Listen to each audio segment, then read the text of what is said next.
বিন্দার চালাকি ধরে উল্টো চাল দিয়ে উচিত শিক্ষা দিল একলব্য বসু। রাঙা ছদ্মবেশ নিয়ে জঙ্গলে পৌঁছে যায়। তখনই সেখানে গিয়ে একটা দোকানদারকে বলে, এক কাপ চা দে তো। তারপরে রাঙা ক্যামেরা ধরে বলে, আজকে আমি জঙ্গলের একটা গ্রামে চলে এসেছি।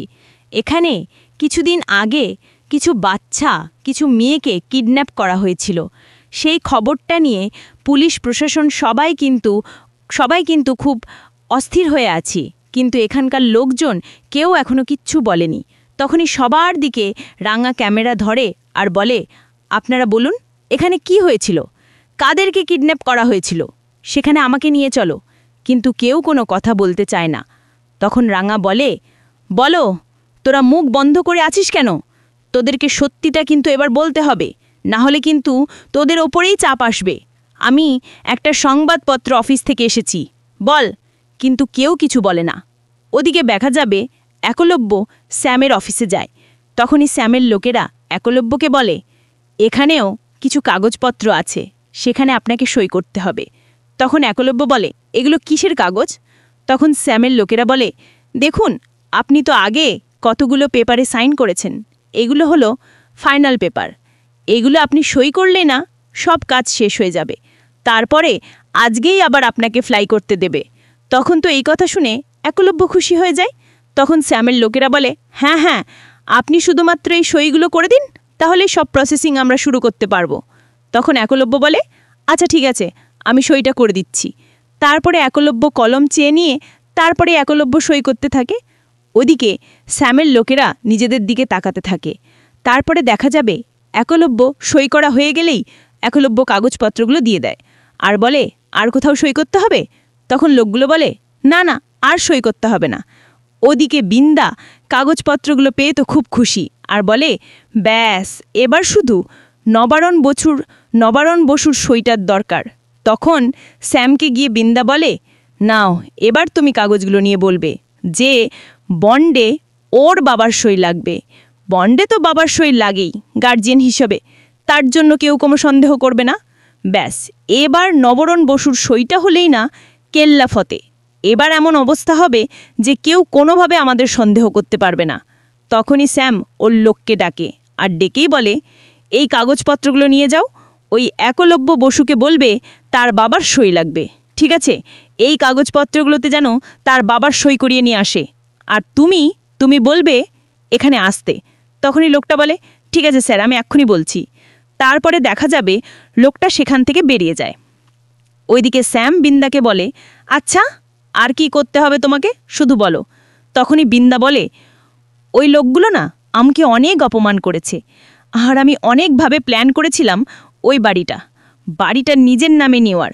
একবার তো নিজের কবজায় বাড়িটা নিয়ে নিয়েছিলাম, কিন্তু রাঙামতি আমার হাত থেকে বাড়িটা নিয়ে নিয়েছিল। এবার দেখব কি করে ওরা, কারণ এবার তো রাঙামতিও নেই। তারপরেই বিন্দা বলে, জানো তো এই প্ল্যানটা না একদম সলিড আছে, এবার কোনো বোঝো খাবে না। একলব্য সই করে দিয়েছে, এবার শুধু ওই নবরণ বসুর সইটা হলেই হয়ে যাবে। তাহলে প্রমিতা বসু কিচ্ছু করতে পারবে না, সবার ওয়ারিশনামাটা আমার নামে চলে আসবে। তখন স্যামকে বলে, একবার শুধু আমার হয়ে যাক, তারপরে দেখো কি করি। এদিকে একলব্য আসে। তখন একলব্য এসে বলে, স্যার আসবো? তখন স্যাম কিছুই বলে না। তখন বিন্দা বলে, হেজিটেট করছো কেন? আমি এখানে আছি বলে সমস্যা নেই, ওকে দেখে নাও। এখন আমার সঙ্গে তোমাকে দেখলেও না একলব্য কিচ্ছু বলতে পারবে না, কারণ আমি ওই সভ্যকে ডিভোর্স দিয়ে আমি তোমাকেই বিয়েটা করব। তুমি ওকে ডেকে নাও। ওইদিকে দেখা যাবে রাঙা গায়ের লোকগুলোকে বলে, কিরে তোরা মুখ খুঁজছিস না কেন বাল? তোরা যে মুখ বন্ধ করে আছিস এইগুলো নিয়ে কিন্তু প্রশাসনে খুব তোলপাড় হচ্ছে। তারপরে কিন্তু এখানে মিলিটারিগুলো আসবে আর এসেই না তোদেরও ধরে নিয়ে যাবে। তখন গায়ের লোকগুলো বলে, এটা কেমন কথা, আমাদের কেন ধরে নিয়ে যাবে?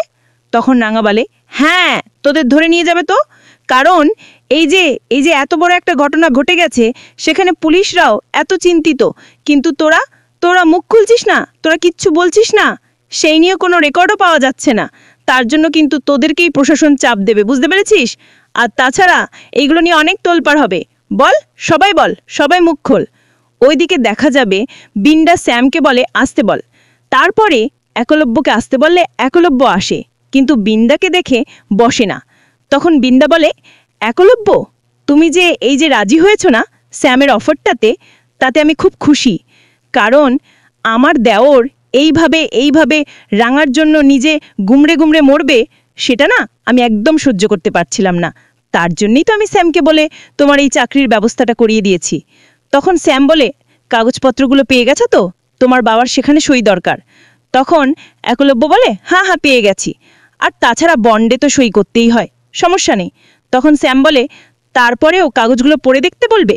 তখন একলব্য বলে, না না পড়তে হবে না, কোনো সমস্যা নেই। তারপরেই দেখা যাবে বিন্দা মনে মনে খুব খুশি। তখন স্যাম বলে, ঠিক আছে, তাহলে কালকে কাগজপত্রগুলো সই করিয়ে এখানে নিয়ে আসবে। আর তোমাকে কালকে একবার দিল্লি পাঠাবো, ফ্লাই করবে।